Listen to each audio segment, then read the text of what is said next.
بسم اللہ الرحمن الرحیم، السلام علیکم ورحمۃ اللہ۔ شہباز شریف اور نواز شریف نے لندن کے اندر جو ملاقات کی، وہ ملاقات اصل میں اس کا ون پوائنٹ ایجنڈا تھا۔ ایجنڈا یہ تھا کہ جنرل باجوہ اور اسٹیبلشمنٹ ان کے ساتھ کس طرح سے دیکھیں۔ اب جو نواز شریف نے جس طرح کی باتیں کی ہیں آج سے تقریباً سال دو پہلے، اور جب نواز شریف یہاں سے ڈیل کر کے بھاگا تھا، سیدھا لندن کے اندر فلیٹ کے اندر جا کے بیٹھ گیا تھا، اور وہاں سے اس نے کیا کیا تھا کہ جلسوں کے اندر، تقریروں کے اندر general Bajwa sitting army chief کو، اسٹیبلشمنٹ کو، sitting D G I S I کو اس نے ٹارگٹ کرنا شروع کیا اور اس کو نشانے پر رکھا، اور ان کو کس طرح سے بتایا عوام کو، پبلک کو، جلسوں میں، کہ کس طرح سے انہوں نے میرے خلاف سازش کی۔ دیکھیں، ان سے کوئی خیر کی توقع نہیں کی جا سکتی، دونوں بھائیوں سے، خاص طور پر نواز شریف سے۔ انہوں نے جس طریقے سے، دیکھیں انہوں نے پلان وہاں پر کیا کیا ہے، اصل پلان یہ، اب آپ نے اس بات سمجھنی ہے، یہ بڑا اہم معاملہ ہے۔ اصل پلان یہ تھا کہ جس طریقے سے انہوں نے جنرل راحیل شریف کے ساتھ کیا تھا، بالکل اسی طرح سے اب یہ کرنے جا رہے ہیں جنرل باجوہ کے ساتھ۔ اور جنرل باجوہ، دیکھیں اب آپ کو تھوڑی سی بیک گراؤنڈ اس کی سمجھنی ہے کہ جب جنرل راحیل شریف اور جنرل اس ٹائم یہ ریٹائر ہونے والا تھا، اور نواز شریف اس ٹائم، دونوں کے درمیان آپس میں بہت زیادہ لڑائی تھی، بہت زیادہ ان کے درمیان جھگڑا تھا، اور اس وقت حالات انہی دنوں میں، دیکھیں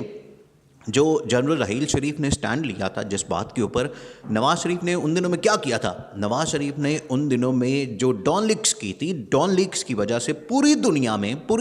میں پاکستان کی اتنی ذلالت ہوئی، اور پاکستان کو اتنا ذلیل کیا گیا، اسٹیبلشمنٹ کو، وہاں سے ان کا اصل میں مسئلہ شروع ہوا۔ اور جنرل راحیل شریف نے بالکل صحیح سٹینڈ دیا اور صحیح اس کے اوپر بات کی کہ یہ جو نواز شریف تم کر رہے ہو، یہ پاکستان کے خلاف ہے، پاکستان سے یہ غداری کے برابر ہے جو تم نے حرکتیں کی، اور اس میں کوئی شک والی بات ہی نہیں تھی۔ انہوں نے اندر کی، دیکھیں سیکرٹ آفیشل ایکٹ اصل میں لگتا ہے، اندر کے انہوں نے باتیں جو ہے باہر پبلک میں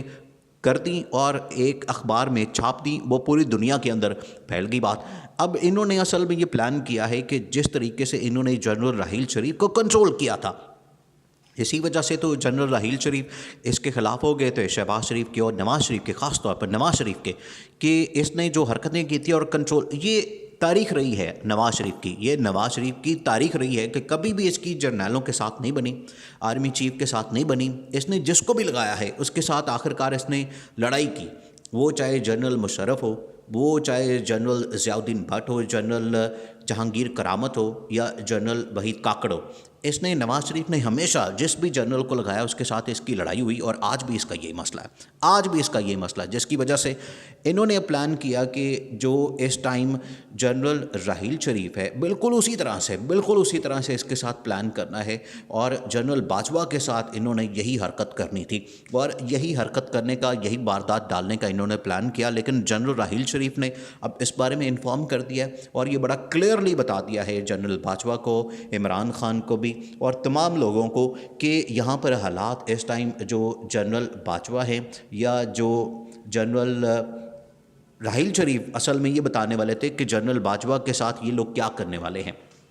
یہ پاکستان کی تاریخ میں پہلی مرتبہ نہیں ہو رہا کہ اس ٹائم آرمی چیف کی اپوائنٹمنٹ ہو رہی ہے، اور اسی آرمی چیف کی اپوائنٹمنٹ کے اوپر اتنا بڑا مسئلہ ان لوگوں نے، جو نواز شریف اور خاص طور پر جو شریف خاندان ہے، اس نے ڈالا ہے۔ اب جنرل راحیل شریف نے اس بارے میں آگاہ کر دیا ہے، اس بارے میں بتا دیا ہے، اور جنرل راحیل شریف نے یہ بتایا ہے کہ جو عمران خان کہتا ہے، جو عمران خان کرتا ہے، یا جو عمران خان نے جس طریقے سے پورا ملک چلایا اور پورا مینج کیا، اسٹیبلشمنٹ کے ساتھ بھی اس نے اچھے تعلقات رکھے اور باقی لوگوں کے ساتھ، اور اسی وجہ سے یہی چیز ان کو تنگ کرتی ہے۔ اب اصل میں یہ کیا پلان کر رہے ہیں؟ اصل میں یہ پلان کر رہے ہیں اپنی مرضی کا بندہ لانے کے لیے، اس کے لیے یہ تھوڑا سا ڈیلیئنگ ٹیکٹکس استعمال کر رہے ہیں اور ڈیلے کر رہے ہیں۔ آپ دیکھیں کہ اس مہینے کے آخر میں تو ویسے ہی جنرل باجوہ نے ریٹائر ہونا ہے، اسی کو لے کے انہوں نے جو 4-5 آپشن تھی، اصل جو مسئلہ کہاں ہوا، اور پھر اس کے بعد عمران خان نے وہ ایکسٹینشن والی بات کی۔ یہ عمران خان نے اصل میں جو ایکسٹینشن والی بات کی، وہ ایسی ہوا میں بات نہیں کی تھی، اس کے پیچھے ریزن تھی، اس کے پیچھے لاجک تھی، اس کے پیچھے بیک گراؤنڈ تھی۔ بیک گراؤنڈ یہ تھی کہ یہ شریف خاندان، خاص طور پہ نواز شریف اور